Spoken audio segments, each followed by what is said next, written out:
1985వ సంవత్సరంలో దేవాలయాలను దైవత్వాన్ని విమర్శిస్తూ వచ్చిన ఒక విప్లవాత్మక చిత్రం ఈ దేవాలయం. నేటి భారతం, ప్రతిఘటన, వందే మాతరం లాంటి సూపర్ హిట్ చిత్రాలు అందించిన టి కృష్ణ గారి దర్శకత్వంలో కృష్ణ చిత్ర అధినేత గారైన వై హరికృష్ణ గారు హీమెన్ శోభన్ బాబు గారు హీరోగా నిర్మించిన చిత్రం ఈ దేవాలయం. దర్శకులు టి కృష్ణ గారు ప్రతి చిత్రంలోనూ హీరోయిన్కే ఇంపార్టెన్స్ ఇస్తూ చిత్రాలు తీస్తారు.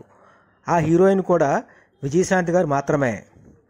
హీరోకే ప్రాధాన్యతనిస్తూ తీసిన ఏకైక చిత్రం హీమెన్ శోభన్ బాబు గారు నటించిన ఈ దేవాలయం చిత్రం.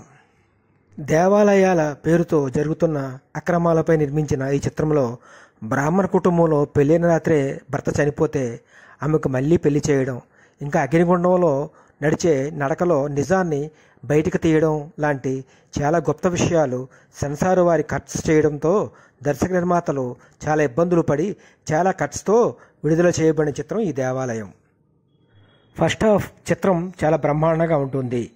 సెకండ్ హాఫ్లో ఈ చిత్రంలో కట్స్ ఎక్కువగా ఉండడం వల్ల మరియు క్లైమాక్స్ సన్నివేశంలో గుడిని పేల్చేయడం లాంటి సన్నివేశాలు ఈ చిత్రంలో మైనస్గా నిలుస్తాయి. ఇకపోతే ఈ చిత్రంలో శోభన్ బాబు గారి నటన శిఖరాగ్రం. ఆయన నటించిన ఈ నటనకు ఉత్తమ నటుడుగా వంశీ బర్క్లీ అవార్డు కూడా లభించింది. ఇక ఈ చిత్రం సక్సెస్ని చూస్తే 4 కేంద్రాలలో డైరెక్ట్గా 50 రోజులు ప్రదర్శించబడిన చిత్రం ఈ దేవాలయం. మరియు షిఫ్టులతో 8 కేంద్రాలలో 100 రోజులు ప్రదర్శించబడింది. అంతేకాకుండా వైజాగ్ చిత్రాలయ 70mm 58 రోజులు మొదటిసారిగా ప్రదర్శించబడిన చిత్రం ఈ దేవాలయం. చిత్రాలయ థియేటర్లో 15 రోజులు కంటిన్యూగా హౌస్ఫుల్ అయ్యింది. హైదరాబాద్లో వెంకటేష్ 70mm 65 రోజులు డైరెక్ట్గా ప్రదర్శించబడింది.